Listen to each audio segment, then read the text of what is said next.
La Sociedad Dominica de Medios de Comunicación, Sodomco, presenta A Pensar Más con Rosa María Palacios.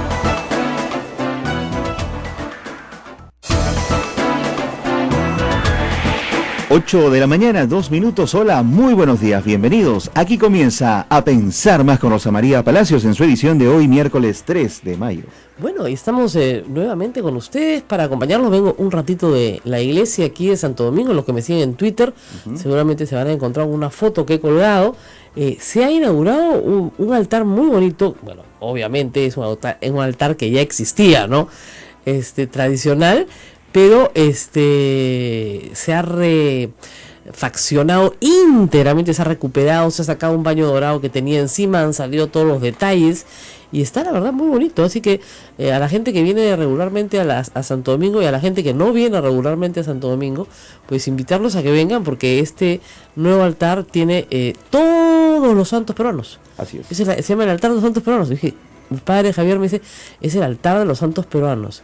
Y te digo, el altar de los... Es verdad, ¿no? Acá está Santa Rosa, San Martín de Porres y San Juan Macías. Así que por santos no nos quedamos, ¿no es cierto? Restaurado, no me la palabra, restaurado, refaccionado, restaurado. Bueno, y después de este pequeño, breve paseo matutino, antes de entrar a la cabina, porque esto queda al lado de donde estamos, así que es muy cerca, pues conversar sobre algunos aspectos que hoy día celebramos. Primero, feliz Día de la Libertad de Expresión. Así es. Aunque no tenemos mucho que celebrar, ¿no es cierto? Pero sí hay que decirlo, hoy se celebra en el mundo entero el Día de la Libertad de Expresión.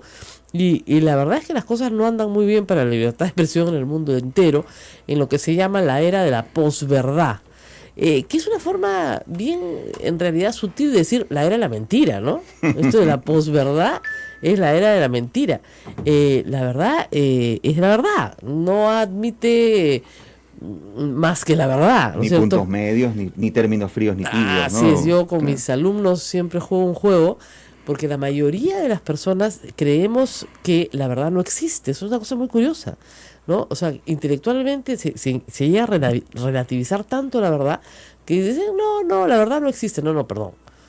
¿Qué horas son? 8:05. ¿Eso es verdad o no es verdad? En este reloj es verdad.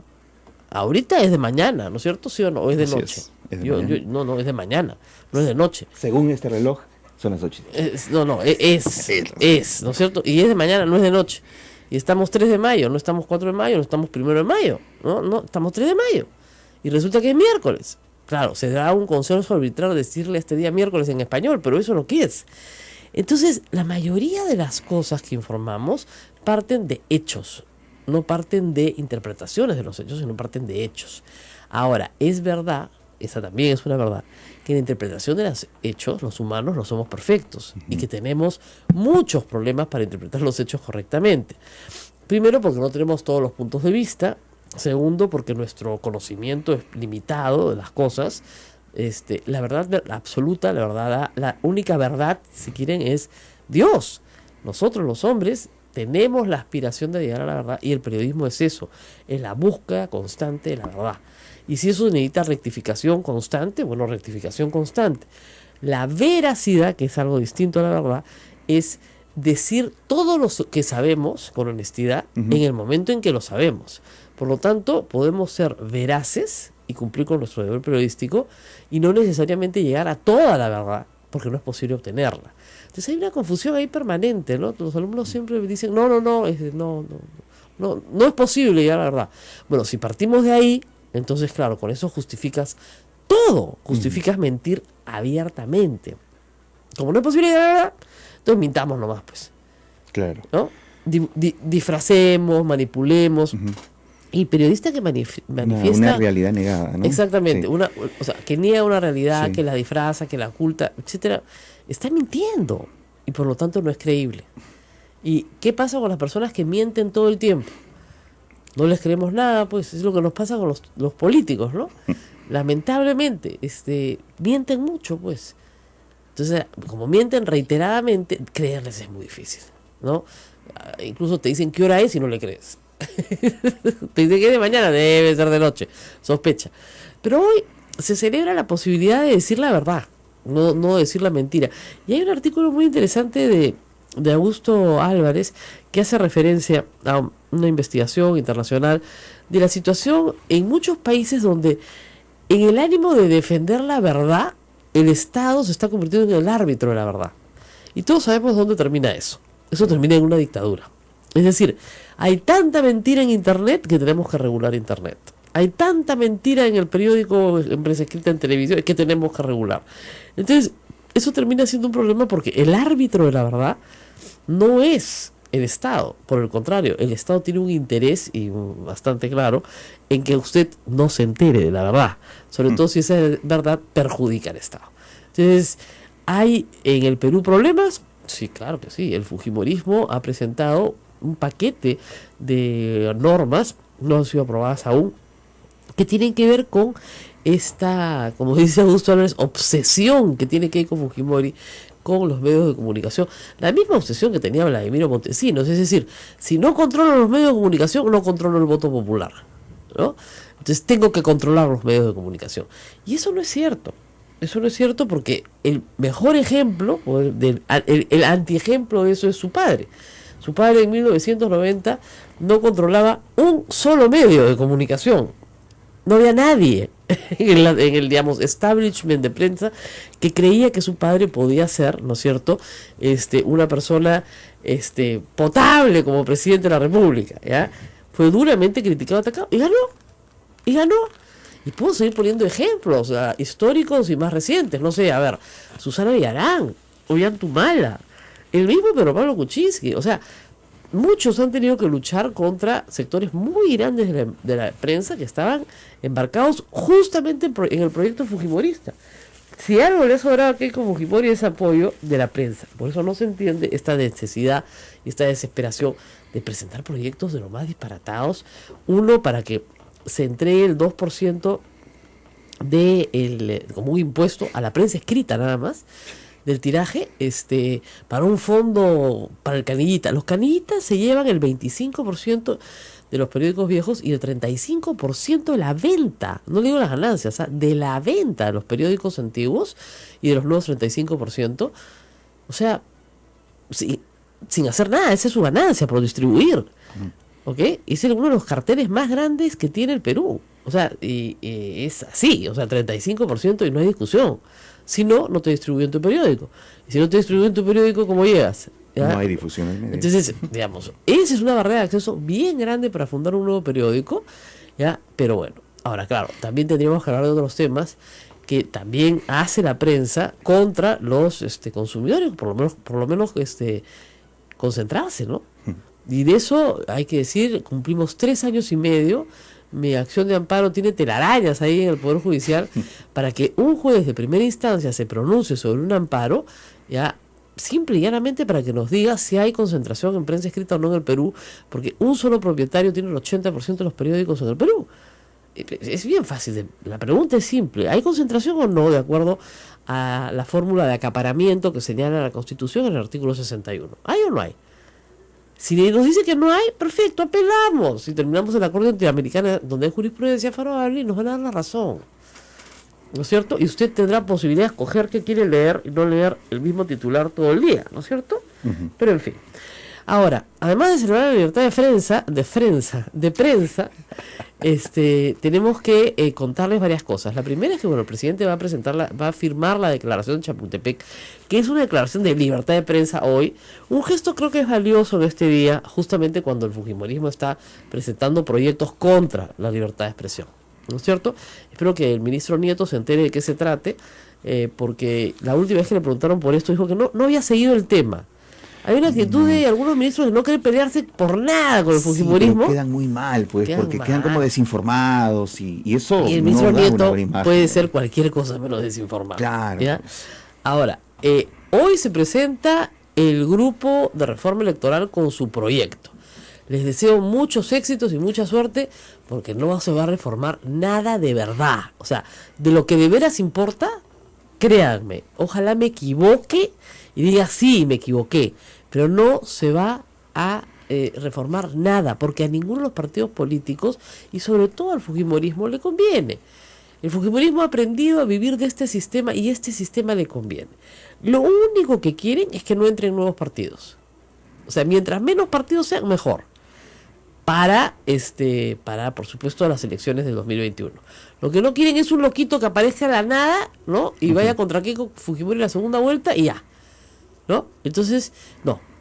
Es complicado, pero ese es probablemente lo que veamos en esencia, ¿no? De la reforma electoral. Y además tenemos extrañas noticias, ¿no? Como diría yo.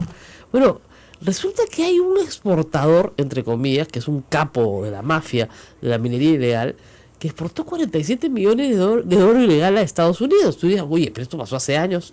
No, entre el 2014 y el 2016. Está preso en los Estados Unidos. Se llama Juan Pablo Granda. Está preso en Miami. Está preso en Miami por dirigir una organización criminal de tráfico de oro. ¿Ya? Y este señor operó en el Perú entre el 2013 y el 2016 y nadie se dio cuenta. Cuéntamela, por favor, todo y exagera. Y simultáneamente el fujimorismo, de nuevo, quiere poner un proyecto para descriminalizar la minería ilegal. O sea, para que no sea un crimen organizado. Así es. Al capo lo meten preso en Miami y nosotros estamos a punto de sacar una norma para que la minería ilegal no sea crimen organizado. Proyecto presentado por Alejandra Aramayo, por demás polémica en estos días, que incluso parece que está poniendo en aprietos a su propia bancada, porque han salido a decir, bueno, ese proyecto es de ella, no ha sido conversado con todos, ¿no? Se ha filtrado una voz, la voz de la señora Luisa María Cucuriza. Estaba de mal humor, después se ha retractado, ha dicho que ella no ha querido decir eso, ¿no? Pero es emblemática. Luisa María por favor. Es emblemática, le ha dicho babosa, le ha dicho así, le ha salido, pero de su huánuco natal, ¿no? Está babosa. Pero la política es a veces extraña, ¿no? Entonces, oye, qué unidad, qué barbaridad, qué unidad ni qué 8 cuartos, esto es una cosa muy extraña. En fin. Mientras tanto, el APRA ayer ha presentado una de las cosas de verdad más graciosas que yo he leído. Amenazado, porque todavía no lo ha presentado, ¿no? Jorge del Castillo, de hecho, van a presentar un pedido para inhabilitar a Ollanta para la función pública, es decir, que Ollanta no pueda postular a la presidencia de la República en el año 2021. Yo me pregunto, ¿le tienen miedo a Ollanta en el 2021? Nadie inhabilitó a Alan García para que postule el 2016 y la respuesta se la dio el electorado. Casi no pasa a la valla. Pasó a la valla por una contemplación del Jurado Nacional de Elecciones, por ponerlo de alguna manera, por un pequeño favor, por una interpretación auténtica. Pero casi no pasa a la valla. Entonces, ¿creen en el APRA que Ollanta tiene alguna posibilidad de ser un contendor así fuerte, respetable en el 2021? Porque eso es lo que parece, ¿no? Entonces se mueren de miedo de algo que nosotros no sabemos, y luego acá no nos lo cuenten, porque en términos de aceptación pública, en todas las encuestas, Toledo y Humala se pelean pues el último lugar, ¿no? Entonces, ¿qué necesidad hay en este momento de inhabilitarlo?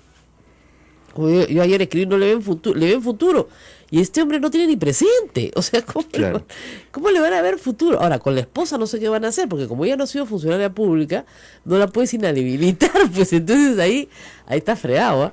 Yo no sé qué sea peor, que postule uno o que postule ella, pero Pero igual les da terror, porque la vemos en portada casi todos los días en algunos diarios, y si no, es noticia en las principales páginas. Exactamente. Entonces yo, pero es que fíjense, ya ese gobierno acabó.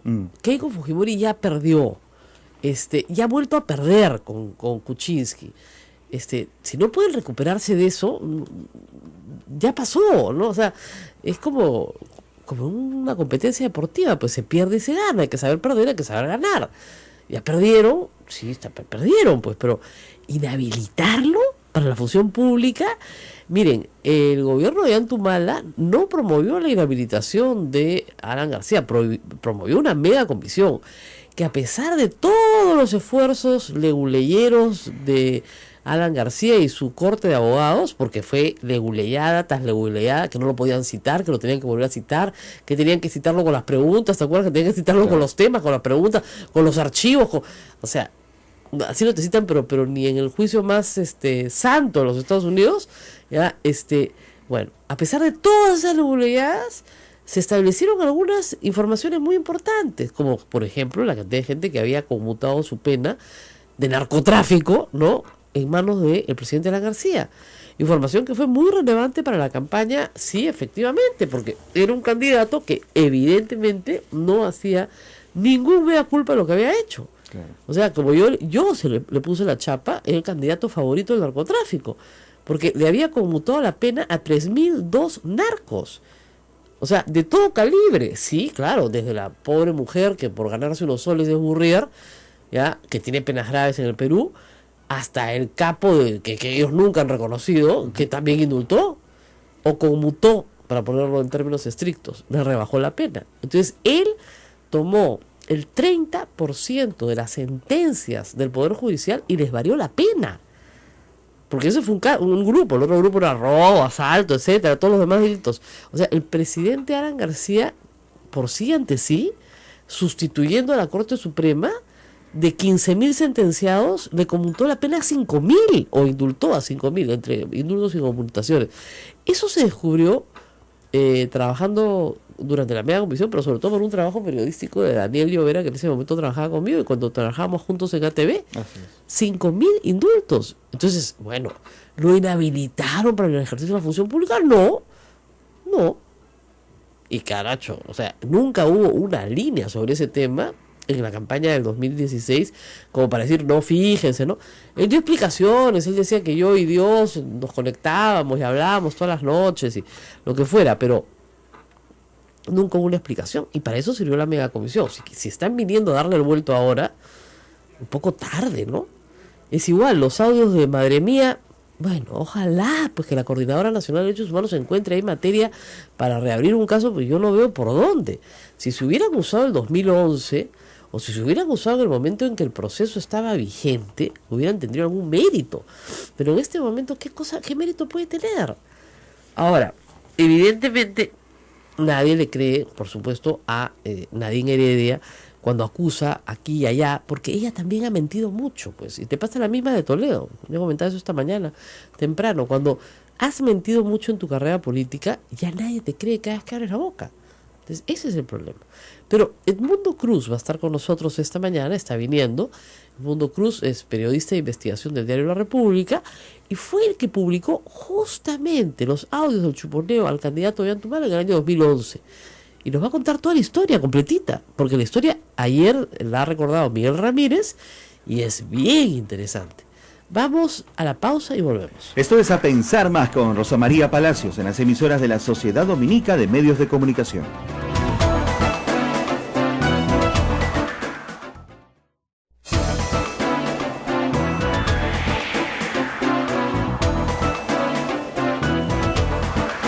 Ocho de la mañana, 22 minutos. Esto es A Pensar Más con Rosa María Palacios en las emisoras de Sodonco, Radio Santa Rosa en Lima, Radio Santo Domingo Chimbote, Radio San Martín Arequipa, Radio Veritas RTV Cusco, Radio Cepagua Ucayali, Radio Quillabamba La Convención y Radio Madre de Dios en Puerto Maldonado. El saludo para todos los que nos escuchan también por el streaming, sí, y por YouTube, en el On Demand. Y en el On Demand. En el On Demand, claro, lo pueden escuchar en cualquier momento, cuando ellos quieran. Claro, sí. Y gracias por los saludos de cumpleaños también que se han dado por ahí. Oye, sí, allá por Twitter también me dan. Saludos Ismael. Las fans, sobre todo femeninas, ¿ah? Sí, bastante femeninas tenía. Saludos Ismael. Yo decía, y a mí no me saluda nadie, ¿qué pasó? Pero no era mi santo tampoco. Bueno, otro de los líos del día está en el tema de Movadef. Y vamos a esperar que llegue Edmundo en unos momentos para pasar al otro tema, pero terminemos con eso. Movadef, como ustedes saben, el 1 de mayo aprovechó la marcha de la CGTP para colarse y hacer su propia marchita. Pero tenían apoyo policial y según el director nacional de la policía, él estima que no hay apología del terrorismo. Obviamente él estima eso porque si lo hubiera y le hubiera dado apoyo policial, sería cómplice de un delito, claro, ¿no es cierto? Entonces, evidentemente lo va a decir. Sin embargo, el ministro y el procurador del Ministerio del Interior han presentado una denuncia por apología del terrorismo, que no es la primera que tiene, ¿no es cierto?, este señor Fajardo. Ya tiene una por otra marcha hace unos meses, también en el centro de Lima. Entonces, si lo van a procesar, yo digo, procesenlo rápido, ¿no? No déjense que se acumulen una sobre otra las denuncias, porque fíjense, estas personas tienen una gran experiencia en el Poder Judicial. O sea, no son nuevos. años de juicios, litigios, carcelería, etcétera. Entonces, no se van a asustar con que les digan que les van a seguir un proceso, ¿no? O sea, si, eso no les mete miedo. Claro. Ahora, habría que establecer en qué condiciones estas personas pueden hablar de un... y en qué condiciones todos podemos hablar, y eso es importante, de la conducta de alguien que ha hecho tanto daño al país. O sea, un grave violador de derechos humanos, o sea, piensen ustedes, un grave violador de derechos humanos no merece, ¿no es cierto?, que su figura sea exaltada, ¿ya? Principio general. Un grave violador de derechos no merece que... Y estos señores están con fotografías. Exactamente. Claro. Entonces están exaltando la figura de una persona que está condenada a carcelería muy larga, perpetua, por graves violaciones a derechos humanos. Y con ellos estaban las fotos de otros también, Morot, etcétera, que también están condenados a graves violaciones de derechos humanos. Ahora, alguien preguntó ayer, ¿y qué hacemos con Fujimori? Y yo pregunté, ¿por qué? Porque está condenado a graves violaciones de derechos humanos y hay un grupo activo de gente que exalta su nombre. Claro. ¿Eso es apología del delito o no? Y ahí el reloj se detiene. No se me había ocurrido. Pero la verdad es que el Código Penal es bien claro. Porque no dice la apología del delito, ahí Guzmán dice la apología del delito, de cualquier delito. No hay término terrorismo aquí. No, porque acuérdate que la apología del terrorismo desapareció porque el tipo penal estaba muy mal redactado. Así y mira, es. un periodista podía terminar preso por cubrir el tema del terrorismo. Correcto. Entonces se estableció apología del delito. Entonces yo no puedo salir a exaltar, ninguna autoridad, ninguna persona, ningún periodista, a exaltar una actividad delictiva. Por ejemplo, yo no puedo salir y decir, oye, mira, este hombre que está detenido en Miami, estupendo, ídolo, este hombre que bien ha robado en el Perú, caracho, qué envidia. Eso es apología del delito, pues, ¿no? Caramba, ¿no? Tú no puedes decir, joven peruano, mira, sigue los pasos de esta persona, porque esto es lo que te va a dar plata y vas a ser rico. Eso es apología del delito. Lo estoy haciendo de la manera más burda posible para que ustedes lo entiendan, ¿no es cierto? Yo no puedo decir, el secuestrador tal, caramba, pero qué bárbaro, cómo secuestraba, ¿no? Es más, incluso estas series que estamos viendo sobre narcotraficantes, en algunos momentos pareciera que banalizan el delito y exaltan la figura del narcotraficante. Ahora, cierto es que sí, en la siguiente escena pasan todas las barbaridades que hacen, o sea que tratan de más o menos establecer un balance, ¿no? Pero tú no puedes salir a decir que la comisión de un delito es una actividad digna de ser imitada, ¿no? Esa es la apología. Es decir, este señor lo que ha hecho es un héroe de la patria, está injustamente encarcelado, es inocente, era una guerra, pasaban esas cosas en la guerra y bueno, pues ya terminó la guerra y vamos a dar la vuelta a la página. Ese es un agregado final de nuestro señor presidente. ¿Ya? No, pues no se puede. Entonces, en el caso del delito, cualquiera que sea, tú no puedes salir a decir, por ejemplo, que secuestrar a Gustavo Borriqui estaba bien. Claro. Él sabía mucho de Sendero, pues lo invitaron a tomarse un cafecito al Pentagonito, eso es lo que lo hemos escuchado. Eso también es apología del delito.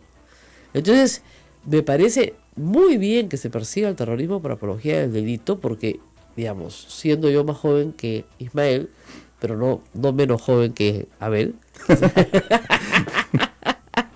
que es mi coetáneo, sí.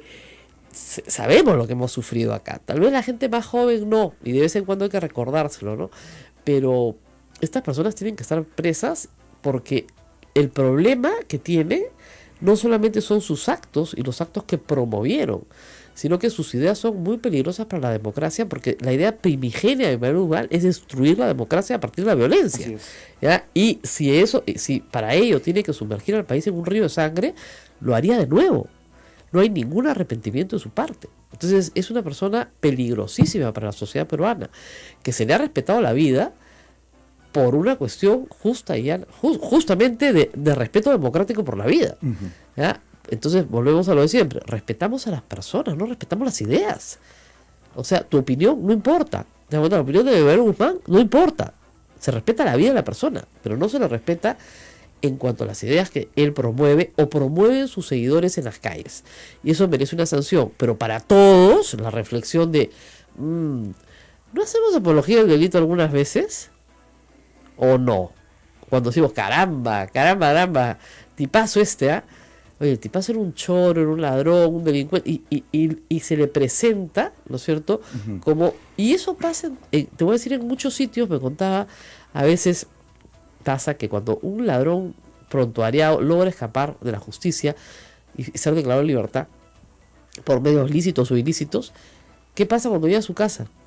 Jarana, fiesta, lo reciben con fiesta, ¿verdad? Y todos saben que choro, todos saben que ha robado, que ha asesinado, que ha matado, que todo el barrio entero sale a recibirlo con gran fiesta, ¿no? Si es apología del delito, estás diciéndole a tu entorno lo que él ha hecho no está mal, ¿no?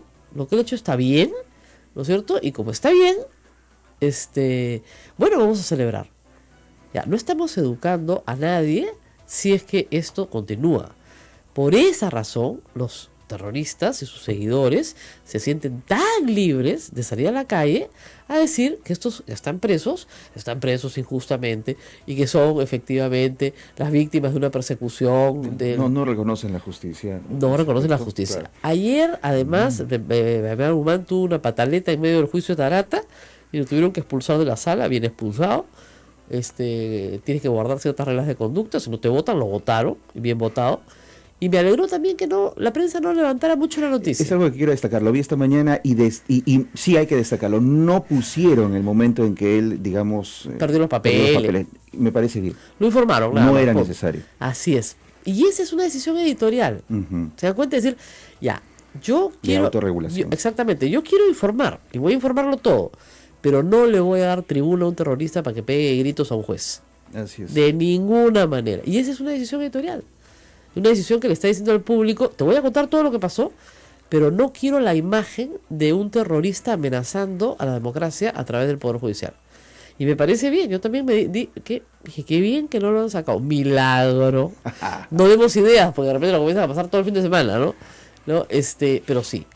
¿Es una amenaza el terrorismo para el Perú todavía? Sí, mientras hayan personas que comparten estas ideas, y lamentablemente el Movadef ha reclutado gente joven, poca, pero han reclutado gente joven a la cual le ha vendido un cuentazo, por supuesto, y un cuentazo que siempre es lindo, ¿no? Porque vas a cambiar el mundo, vas a hacer una revolución, no van a haber pobres, todo va a ser justicia, tenemos un gran líder, te sientes perteneces a un grupo. O sea, fíjense, una cosa hay que decirla claramente: si Abimael Guzmán reclutó en los 70s la cantidad de jóvenes universitarios de la burguesía ayacuchana que reclutó, fue porque el hombre tenía, digamos, algún poder de persuasión. O sea, no cualquiera se para y convence a un grupo de jóvenes de dejar a sus familias, de irse a morir empuñando un fusil en el campo, ¿no? Y luego atacar la ciudad y armar batallones, etcétera. Entonces, sí tenía capacidad de persuasión y todavía la tiene, no la ha perdido. Tan es así que ustedes verán que la gente que sale a marchar por él persiste en que es inocente, persiste en que esto fue una guerra. Porque se lo creen. Claro, la tesis de Moaes es: acá hubo una guerra, nosotros la perdimos, ¿sí? Bueno, entonces tenemos que firmar la paz, ¿ok? Y al firmar la paz, ¿no es cierto?, los rendidos, ¿no es cierto?, son entregados, y del otro lado también. Claro que del otro lado no hay ningún rendido, ¿no? Pero en fin. Bueno, vamos a hacer una pausa porque ya llegó Edmundo Cruz y nos va a contar una historia muy interesante. Edmundo Cruz está lleno de historias, tiene muchísimas investigaciones, de las más grandes que se han hecho, entre ellas La Cantuta, por ejemplo. Con documentos en mano. Y llega con documentos, siempre está con libretas y documentos en mano. Muy bien. Y siempre tiene grandes historias que contar. Pero vamos a hacer una pausa y regresamos con él. Volvemos, esto es A Pensar Más con Rosa María Palacios, no se vayan. Sodomco, Sociedad Dominica de Medios de Comunicación. 8 de la mañana, 37 minutos, ya está con nosotros el periodista Edmundo Cruz. Rosa María, adelante. Efectivamente, Edmundo Cruz está con nosotros, llega con sus recortes, sus libretas, tiene todo el material publicado en el año 2011. Edmundo, gracias por estar con nosotros. Y te voy a pedir que te acerques al micro, porque la historia que vas a contar es importante. Yo recuerdo que tú hiciste una muy buena investigación en Madre Mía y en la zona sobre Humala. ¿Recuerdas el 2006? Y descubriste una serie de abusos, además de violaciones de derechos humanos, abusos contra una señora que no le habían pagado la cuenta del restaurante, que le habían cortado el pelo, que la habían maltratado, abuso, ¿no? Mucha situación de abuso. Así que Humala no era de tu simpatía. Cuenta primero esa investigación cuando te fuiste a la zona donde estuvo la base Madre Mía. En honor a la verdad, quien da el primer paso es Panorama, que frente a la reacción de la gente de la zona, cuando ve aparecer la imagen del candidato presidencial, Ollantumala, comienza a recordar el perfil de un personaje que ellos habían conocido muy parecido, que se hacía llamar o que era conocido como Capitán Carlos, ¿no? Y entonces Panorama es el primero que capta esa reacción, ¿no? A la República en la que yo trabajaba le correspondió documentar o ayudar, ¿no? Ayudó a identificar quién era el Capitán Carlos, porque hubieron 3 Capitanes Carlos en ese tiempo. Estamos hablando, es bueno ubicarnos en los tiempos, ¿no? La investigación la hicimos en el 2006, pero los hechos ocurrieron en 1992. Claro. ¿No? Y entonces la gente pues se acordaba todavía, ¿no? Y recordaba a 3 personajes. ¿Cómo se identificó? Nosotros aportamos pruebas, ¿no? O evidencias, ¿no? Evidencias de campo, ¿no?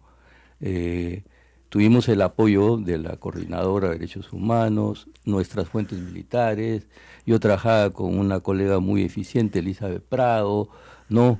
Y bueno, con esas armas nos lanzamos a tratar de averiguar. Encontramos 2 testimonios, ¿no? El que tú has mencionado, de la señora Sonia Luis su apellido en este caso, ¿no? Sonia Luis Cristóbal, ¿no? Entonces, porque escuchamos, preguntando a la gente en las zonas, nos hablaron de una persona que había tenido también un incidente, un choque con el Capitán Carlos, y que era una señora que ya no vivía en la zona, ¿no? Entonces averiguamos y la encontramos en Jauja, ¿no? Ahí fue donde recogimos el testimonio realmente dramático, ¿no? De esta señora, que nunca fue, me parece, judicializado la denuncia de ella, ¿no? Porque apareció, nosotros así la dimos a conocer, como una reacción violenta del Capitán Carlos y de la base, pues, ¿no? La parte administrativa, frente a deudas que tenían con esta señora, que de Jauja había emigrado al Guayá en busca de porvenir, se había instalado frente a la base, había puesto 2 puestitos, una fuente de soda y una botica, ¿no? Y daba crédito a los soldados desde 1989, que es el año en que se instala esa base, ¿no? Y de ahí se generó, siempre cumplieron, ¿no? Pero el 92, según ella, ¿no?, tuvo problemas con el Capitán Carlos porque no pagaba, ¿no? Y entonces resulta que ella envió un día a cobrar al esposo y ya el esposo no regresó. Entonces, preocupada, ella pregunta a los soldaditos, porque estaba al frente las tienditas estas, ¿no? Y le dijeron, no, a tu esposo lo han detenido. Entonces ella se fue, era una mujer muy joven, con unos 20 años de diferencia respecto a su esposo, pero con mucho carácter, ¿no? Y bueno, tal ha sido su reacción, que le entregaron al esposo, ¿no? Y ella vino pues cantándole su historia hasta la pista, ¿no?, que era la que dividía la base con sus puestitos. Y lo que ocurrió en la noche fue la reacción de la base del Capitán Carlos frente a ese hecho. Se apareció en su establecimiento y le llevaron las libretas de apuntes, le llevaron cosas, lo tuvieron a su esposo con el revólver encima, ¿no? Y a ella la raparon y parece que hubieron más abusos, ¿no? Esas dudas se sembraron sobre nosotros después, ¿no? Pero eso ya ella nunca más quiso hablar, ¿no? No la tuvimos, sino la coordinadora que conoció estos hechos la trajo a Lima unos 15 días para recuperarla psicológicamente. Esa fue la historia de la señora. Y ahora, ella identifica plenamente a Ollantumala como la persona que cometió. No, con toda seguridad. Sin ninguna duda. Su testimonio era muy, muy, muy claro, ¿no? Ahora, No. después de estudiar todos estos hechos en 2006 y publicarlos, obviamente tú no tenías pues la mejor imagen de Ollantumala, ¿no? Y el 2011 te vienen a buscar una de tus fuentes de policiales, y te hace escuchar unos audios en plena campaña. Bueno, en vísperas de las elecciones del 2011, no estamos hablando ya 5 años después. 5 años después, no, nuevamente cobró actualidad la figura de Humala, ¿no? Yo me metí, dicho sea de paso, en este caso porque sentí en el año 2006 una obligación. Humala era un candidato con mucha opción y era un candidato militar desconocido. Casi toda su vida había sido una vida militar, no una vida política, ¿no? Claro. Y entonces había que hacerlo conocer, ¿no? Tenía muchas opciones, entonces la gente debía conocer quién era él. Y yo me sentí en la responsabilidad de trabajar al candidato, por eso es que lo tomé en esas elecciones como un personaje a trabajar, ¿no? Y así fue como en el año 2011, por estas fuentes, en este caso policiales, ¿no? Supe de un reglaje y un Chuponeo, ¿no? Chuponeo, interceptaciones telefónicas que se estaban haciendo al candidato Humala, ¿no? Entonces, yo pensé, ¿no? Las versiones eran que él era objeto, ¿no? de esas interpretaciones, todo. Entonces, yo decidí investigar y entonces pude llegar hacia algunos de los audios que ahora veo que se están difundiendo en forma masiva, ¿no? O sea, Edmundo, tú escuchaste los audios que hoy escuchamos el 2006. No, el 2011. Perdón, el 2011. Y los difundiste. Claro. Ahora, no te dieron transcripciones, solo los escuchaste. No, yo tuve que tomar apuntes. Nada más. Tuve que tomar apuntes, lo más precisos, ¿no? Porque era difícil, ¿no? La única manera como iba a poder comprobar la veracidad de esas versiones era con el reconocimiento que los escuchados podrían hacer de sus mensajes, ¿no? Entonces fui muy claro en eso y traté de anotar al máximo los detalles. Entonces, ahora, vamos un pasito atrás. Tu fuente, ¿por qué quería que se difunda esto? Es que siempre, ya yo tengo claro que en estos casos, en cualquier lugar siempre hay gente que frente a las cosas malas, ¿no? Digámoslo de esa manera, no está de acuerdo. Hay gente con principios que no está de acuerdo y está dispuesta a hablar. Entonces, se ha dicho hoy que el chuponeo era legal, que lo estaban chuponeando por un caso de narcotráfico, que tenía que ver con Artemio, que no tenía que ver con él, y que esto fue incidental, es decir, se cogió conversaciones de él de casualidad. Pero no es lo que tú escuchaste conversaciones del teléfono de Humala, ¿no es cierto? Claro. Con Salomón Lerner. Claro, porque las cosas, el sistema con Celesium funciona, que es un sistema, es la máquina y todo un equipo, ¿no? Claro. de personal. No funciona en base a normas muy estrictas, comprometidas por contrato ante el gobierno de los Estados Unidos, representado por la DEA, ¿no? Así es. Y tienen que cumplirse, pero siempre no es un sistema tan seguro, siempre hay vías de escape, ¿no? Claro.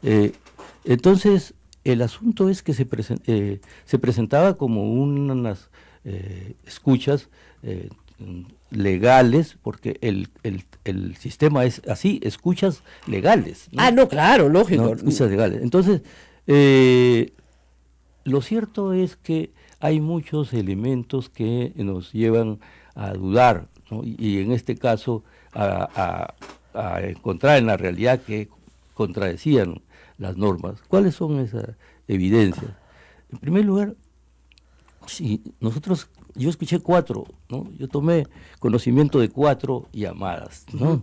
Esas llamadas tenían interlocutores que no calzan exactamente, ¿no?, en los objetivos de la operación, ¿no? Claro. Porque si los objetivos el objetivo era No me diga, Artemio, ¿no? Edmundo, ¿Qué tenía que ver, ¿tienes ¿no?, Lerner? Claro, ¿tienes tus libretas guardadas de esa época? No, son nuevos apuntes que he apuntes. tomado ahora de las notas, ¿no? Okay. Pero deben haber ahí. Sí. ¿Qué tenían que ver Lerner? ¿Qué tenía que ver Lerner? ¿Qué tenía que ver Lynch? ¿No? ¿Qué tenía que ver Blanca Rosales? ¿No? Y eran conversaciones. ¿Qué tenía que ver Abugataz con el. Ahora conversación. Artemio. Abugataz Humala, nada más. No. Las conversaciones eran varias, fueron 4 conversaciones. Una entre Salomón Lerner y Adrián Villafuerte y aparecía Humala. Ya. Otra solamente de Lerner y Villafuerte, ¿no? Ya. Otra de Villafuerte y Rosales, ¿no?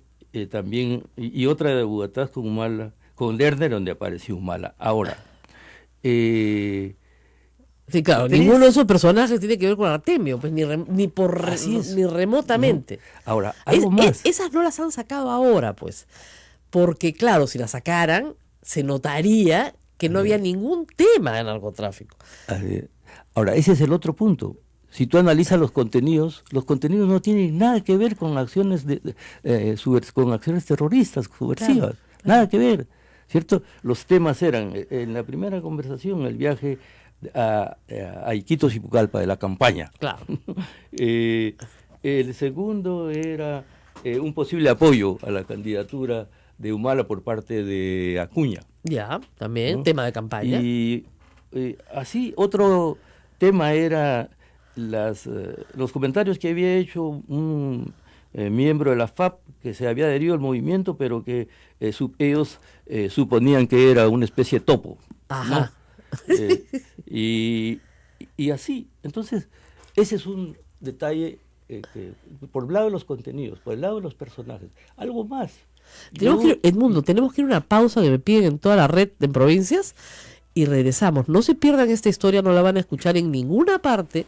La prensa concentrada no la quiere contar porque es lo más sabroso de todo esto. Regresamos. Volvemos, esto es A Pensar Más.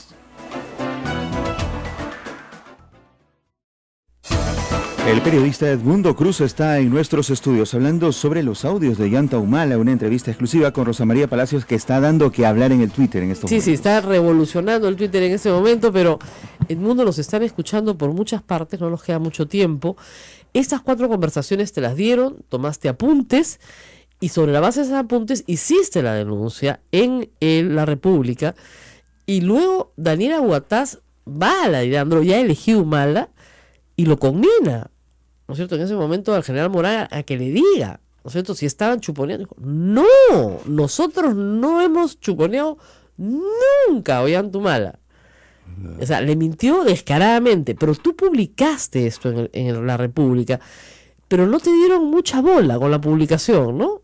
El asunto es que yo publiqué esto casi en la víspera de las elecciones. Claro, ya estábamos encima por votar. ¿No? Me parece que ha sido el 3 o el 4 y las elecciones eran el 5 de junio. Claro. ¿No? Entonces, lo cierto es que no le dieron importancia, ¿no? O sea, a ti no te queda ninguna duda, según tu fuente, según lo que escuchaste, que hubo un operativo para espiar al candidato presidencial durante la campaña. Por supuesto. Que no tenía relación alguna con el narcotráfico, ni Artemio, ni Nancy Obregón, ni nada de eso. Así es. Y que este operativo fue, te dijeron, ordenado por el más alto nivel. Por supuesto, la cadena de mando era clara. Y el manejo del aparato, del sistema Constellation por parte del gobierno era clarísimo, ¿no? ¿Esto llegaba hasta el presidente de la República en ese entonces? ¿Te dijeron si llegaba hasta el presidente de la República, hasta Alan García? Claro, esa cadena llegaba hasta Alan García, por supuesto, directa, ¿no? Que en ese tiempo era coronel, me parece, o ya era general, Morán, arriba de Hidalgo y arriba Alan García. Que eran los mismos dos oficiales que lo ayudaron en el caso Petroaudios. Exactamente los mismos dos oficiales. ¿No? Dos delitos juntos, pero los dos delitos. Claro. ¿No? Como me estoy refiriendo al BTR. Así ¿no? es. ¿No? Entonces no me queda duda en eso, ¿no? Y no me queda duda de las posibilidades que un gobierno que no respete las normas tiene de usar ese sistema. Ahora, ¿por qué no usaron esa información? Eso es lo que todo el mundo... Normalmente uno graba a otro para utilizar la información. Si la querían meter en un proceso, la hubieran metido en el proceso de... No sé, si según ellos hoy esto prueba que se compraron los testigos, ¿por qué no la usaron?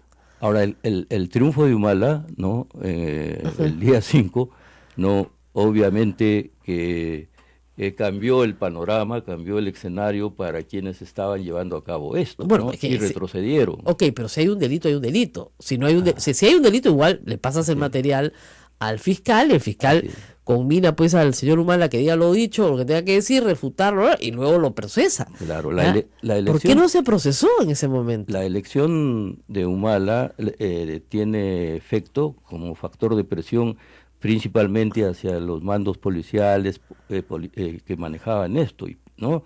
Pero hacia el sistema judicial no tenía por qué. El sistema judicial no tenía por qué bajar la guardia.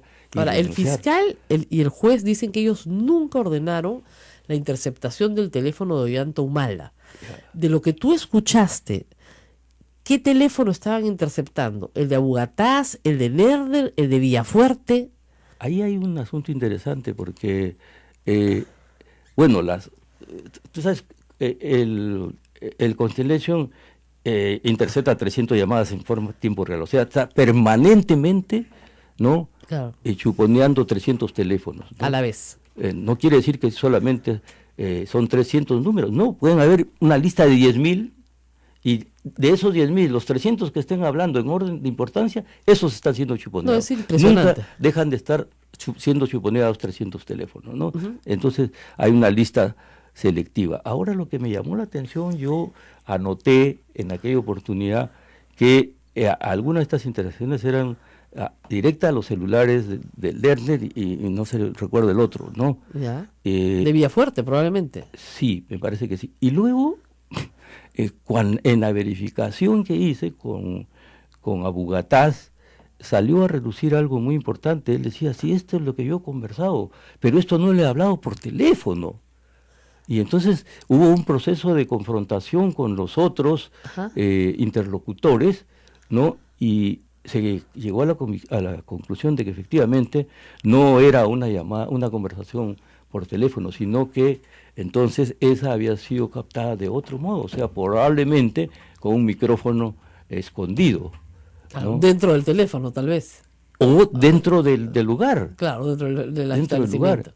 Entonces, y aquí ya estamos hablando de otra cosa, estamos hablando, ¿no?, de un plan ya que no tenía que tenía que ver buscarse a Artemio en el local del Partido Nacionalista, ¿no? Bueno, en la imaginación de algunos apristas eso es posible, porque había uno que era amigo del otro y ese a su vez. Pero es muy extraño, a mí lo que me llama la atención es que tu historia no haya, digamos, resucitado. Yo recordaba la primera historia de la mujer rapada, que me impresionó muchísimo, y sí recordaba que había habido acusaciones, pero no recordaba que un periodista había recibido los audios, los había escuchado, se los habían quitado y había tomado notas. Eso no lo recordaba. Y muy poca gente lo recuerda y espero que hoy día queden las cosas más claras. O sea, lo que te queda claro es que aquí hubo una operación ordenada por Alan García para hacerle seguimiento a Ollanta Humala. Una operación de ese tipo no habría sido posible sin la autoridad sin la orden de la autoridad más alta del Estado. Por lo tanto, ese material es ilícito. por supuesto. Por donde se mire, puede ser dentro de una operación de constelación, porque ¿quién más va a grabar? Pero es ilícito, primera conclusión. Segunda conclusión, ¿por qué no se usó? Eso es lo que yo digo, sacarlo 6 años después para promover la inhabilitación de Ollantumala, porque parece ser ese es el objetivo, es muy extraño. Así es. Ahora, el Constellation fue instalado durante el gobierno de Alan García, y hubo un problema, primero, a quién se entregaba, porque en Colombia los Constellation, hay más de uno, hasta 60 me parece, se entregaron al Ministerio Público, Claro. el Ministerio Público, y acá no, acá se entregaron a la policía, al Ministerio del Interior, ¿no? Sí. Entonces, ahora que un fiscal esté el que... Eso, si usted analiza todo el mecanismo, ¿no? Los pasos que siguen estas escuchas, ¿no? Ajá. Una vez transcritas, cómo llegan al juzgado, hay muchas manos. muchas manos y muchos huecos por donde pueden fugar. Y de hecho fugaron, antes de que nosotros, la televisión publicó también una transcripción. Claro. Entonces, si el sistema es tan seguro, ¿cómo es que una transcripción puede haber salido afuera? Entonces, en ese tiempo, en ese momento... Ahora, de lo que usted te escuchó en ese entonces, ¿había alguna discusión sobre compra de testigos de Madre Mía? Hicimos nosotros, en agosto de ese año mismo, 2011, 2006, en la República hicimos la denuncia sobre la primera compra de testigos, ¿no? Que protagonizó Jorge Ávila Rivera. En el hermano. 2006. El 2006. Claro, cuando recién se denuncia, Así es. salen y luego se retractan, ¿se acuerdan? Así es. Ya, ustedes denuncian que eso fue una compra de testigo. Así es. Ya.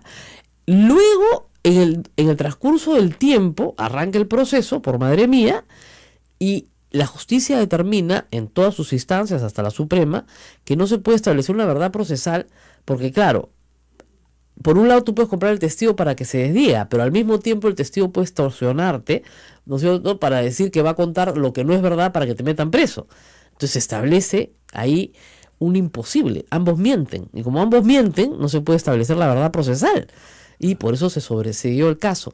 Pero este señor Ávila, Jorge Ávila, no es el único testigo. O sea, él es un testigo muy importante porque a él lo detienen y lo sueltan, ¿no es cierto? Y matan a su hermana y a su cuñado, ¿ya? Que eran profesores y sus cadáveres nunca se encuentran porque aparentemente los echan al río. Y todo esto sucede en el año 92 en un contexto en el cual el Guayaga estaba tratando de ser, entre comillas, pacificado, con toda la droga alrededor. Y en ese contexto es que Ollantumala es el jefe de esta base que reconoce, él mismo ha reconocido que es el capitán Carlos. Pero lo que no reconoce son esos asesinatos. Ahora, no era el único caso, Edmundo. Yo me acuerdo que habían otros casos. Este caso era muy bueno porque era un caso documentado en el 92 ante la Cruz Roja. Pero ¿no habían otras personas que también sufrieron también violaciones de derechos humanos en el 2006? Hubieron muchas en la zona del Guayaga. ¿Pero con el capitán Carlos? No. No. Así de esa manera no. Pero ¿qué pasa? El capitán Carlos estuvo como jefe de Madre Mía desde el 1 de enero del 92, más o menos hasta el 20 y tanto de julio Así es. de ese año. Y tuvo algunos permisos también, algunos permisos para salir, ¿no es cierto? Hay algunas semanas en que no está. No, después de él viene Falconi. ¿Ya? ¿No? Falconi viene a reemplazarlo, viene a relevarlo. Ya. ¿No? Falconi es acusado por acusaciones que nunca se llegaron a confirmar, ¿no? Y viene Trauco, otro oficial. ¿Y todos son capitán Carlos? Todos son... No. Falconi es Scorpio, ¿no? Ya. Trauco también tiene otro seudónimo. Otro seudónimo. ¿no? Otro Carlos había en la base vecina de Aucayacu, Ya. ya que era el Cromwell Espinosa, ¿no? Ya. Que era conocido como Capitán Carlos o como Capitán algo así de Cortasierra, algo así, ¿no? Ay, Dios mío. Era un ¿Qué nombre? seudónimo de la gente muy feo, ¿no? Pero revela lo que pasaba lógico. en esa zona, ¿no? Ahora, entonces, a Ollantumala le imputan solamente la muerte de esta pareja. Sí. Hasta ahora. No tenemos otra imputación, otro testigo. No. No. Hay abusos como el de las... Claro, abusos sí, de que no le pagan, les pegan, sí. Ahora, ¿qué ocurre? que en el periodo en que estuvo, en los dos periodos, porque él después vuelve en noviembre del 92 94. hasta el 31 de enero del 93. Eso es, o sea, hay un lapso de tiempo, sí. Correcto. En ese periodo, ¿qué ocurre en el Guayaga? Después del 89, acuérdate del general Arciniega. Lógico. Y el general Arciniega llega, ¿no? Después del ataque al puesto policial, a la comisaría de Tocache, ¿cierto? Claro. Casi Sendero toma Tocache, ¿no? Entonces llega y monta una serie de bases y hace una serie de operativos. Del 92 ocurren dos grandes operativos para el llamado operativo en el Bolsón Cuchara y después el operativo Primavera. Esos dos operativos son en el año 1902. ¿Qué bases participaron? Ahí tienes la relación de bases, ¿no? Tienes la relación de bases de Aucayaco, tienes Entonces, el mundo, en ese momento, digamos, estos operativos que implicaban enfrentamiento a terroristas. Bueno, por supuesto. Cuerpo a cuerpo. Así, y tú lees por eso es que desaparecieron la evaluación que figura en el legajo del oficial de Humala, que se perdió. Así es, se produjo un legajo, sí Nosotros recuerdo. no tuvimos copia porque el propio Humala después entrega. ¿No? Así es. Ahí está la calificación de él en ese periodo, con nota sobresaliente por su participación en los operativos. Entonces, ¿cómo debemos? Bueno, él ha dicho muchas veces, ellos nos disparaban y nosotros disparábamos. Él no niega que hayan podido morir gente con sus balas. Era soldado, le dieron un fusil y tenía que salir a combatir. Lo que espera la nación es que combata. En ese sentido, no hay imputación. Así es. La imputación es por graves violaciones de derechos humanos de personas inocentes. Una pareja, un profesor, su esposa, su hermano, que son detenidos, torturados y finalmente 2 de ellos desaparecidos y 1 liberado. No hay otro caso como ese. No conozco otro caso. ¿no? Entonces, ese es el problema central. Si no hay nuevos hechos, Ajá. o sea, podrían haber, sí, como decíamos en condicional, pero desde el 2006 hasta hoy no se ha conocido otra denuncia. Y la única denuncia documentada en el 92 ante la Cruz Roja es esa. Entonces, si no hay otra denuncia y los testigos, digamos, no pueden decirlo, porque la hermana Teresa, que quiere hablar, claro, estuvo en el lugar de los hechos, pero a ella no la llevaron detenida, lo llevan detenido a Jorge, y Jorge es el que sobrevive. Y Jorge es el que va cambiando su versión y el que dice ahora que le han dado propinas, que no le han dado lo que ha pedido, que se ha comprado una mototaxi. O sea, no es una fortuna lo que le han dado, ni mucho menos, ¿no? Entonces, lo más probable es que lo hayan efectivamente comprado, pero su testimonio ya no tiene valor. Ese es el problema. Y el testimonio de los demás es de oídas. Hay algunos testimonios que nosotros tratamos de conseguir Ajá. en relación a este mismo caso. Reconstruimos nosotros la lista de personal que servía en la base Exacto, Madre que es Mía. bien difícil porque son conscriptos. Y tenemos ahí en borrador, yo guardo las listas de ese personal. Hemos visitado ese personal. No quiere hablar. No quieren hablar. ¿Qué van a querer Ahora, hablar? sí hay algunos que revelaron, pero cuyos testimonios no fueron recogidos. ¿Por qué? Eso es una incógnita. Después de la compra del primer testigo, hay soldados Ajá. que tuvieron versiones. La mayoría no quiso hablar. Ya. Pero hay algunos ¿qué que dijeron esos tuvieron soldados? vinculaciones con la familia Ajá. Ávila, ¿no? Y que eran soldados de la base, que fueron testigos de esos, cuyos testimonios no han sido recogidos. ¿Y esos imputaban el asesinato a Humala? Así es. De frente. Sí, sí. Que Humala asesinó a la pareja Así es. y ordenó que se deshicieran de los cadáveres. Así es. O sea que sí le imputaban directamente a Humala. Sí, sí, Ahora, sí, sí. ¿por qué Humala en todos los meses que estuvo ahí asesinaría, por ejemplo, a esta pareja, no al cuñado, ni tampoco a la señora de enfrente? O sea, ¿por qué solo a esta pareja? O sea, si la política era de asesinato, ¿no es cierto? No, la presunción era que ella estaba vinculada a Sendero, ¿no? Esa es la presunción. Y el marido también. Y el marido también, ¿no? Entonces, como presumían que eran Así senderistas, es. los ejecutaban. Así es. Tenían licencia para ejecutar. Así es. Bueno, una vez Ollantumala sacó su manual de guerra y dijo, ¿acá qué dice? Eliminar terroristas. Este es mi manual. Claro. Este fue el que me entregó el Estado Sí. y me dijo que vaya y me elimine. Pero yo no he matado a nadie. Él niega, por supuesto, los asesinatos. Claro. Ahí lo que hay que... Pero sería interesante que estos chicos, porque eran muy jóvenes en ese entonces, reclutados de servicio militar obligatorio, chicos de 18, 19 años, que hoy tienen ya del 92 acá, imagínense, si pudieran hablar, cambiaría completamente la cosa, porque esos sí son nuevos testigos, narrando nuevos hechos. Porque el Jorge Ávila no podía narrar que Ollantaytamala hubiera matado a su cuñado y a su hermana porque él no lo vio. Pero estos testigos, si hablan, sí lo podrían decir. Esa es la única forma. Pero el mundo, lo único que tiene la lista eres tú. Ahora, yo recuerdo que hay en varios lugares de la zona, ¿no? Denuncias, ¿no? Que no fueron trabajadas. Pero ni siquiera por la coordinadora. Habría que revisar. O sea, si quieren reabrir el caso, lo que siempre digo, la cosa juzgada es sólida con este Jorge Ávila. Pero si quieren reabrir el caso, necesitan nuevos hechos y nuevos testigos. ¿Ya? Y como tú dices, si nadie va a la zona a trabajar, y a trabajar duro como hicieron ustedes, a reportear, imposible conocer la verdad. Bueno, ha sido una conversación muy interesante. Edmundo Cruz es tendencia en Twitter en este momento. Edmundo, tal vez tú no lo sabes, pero en este momento tu nombre es tendencia en Twitter. Todo el mundo está hablando de ti. Qué vergüenza, ¿no? Para un periodista es una vergüenza. No, ya estoy en el retiro, así que... Yo no soy la noticia, es lo que siempre decía. Yo no soy la noticia, la historia es la noticia. Bueno, en el Día de la Libertad de Prensa les hemos traído esta gran noticia, nos hemos pasado un poquito de la hora. 1000 disculpas a todos nuestros asociados, pero nos tenemos que ir. Y gracias a Edmundo, porque yo sé que tú estás ya en el retiro, está en la docencia en realidad. En la docencia, que es una maravilla, pero sigue adelante con estas investigaciones y que no se te pierda ninguna de esas libretitas.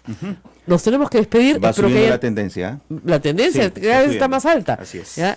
Edmundo Cruz aquí, para quien no pudo escucharlo completo, por supuesto puede entrar a todos nuestros podcasts, vamos a colgarlos más tarde para que ustedes puedan escuchar completito qué es lo que pasó en esos años y por qué el testimonio de Edmundo Cruz es tan importante de reconocer para conocer lo que nosotros queremos conocer en periodismo, la verdad de los hechos. Nos tenemos que despedir, Edmundo. Feliz Día de la Libertad de Expresión. Igual modo, un abrazo para ti y para todos los colegas, ¿no? Muchas gracias. Nos vamos hasta mañana. Nos vamos hasta mañana.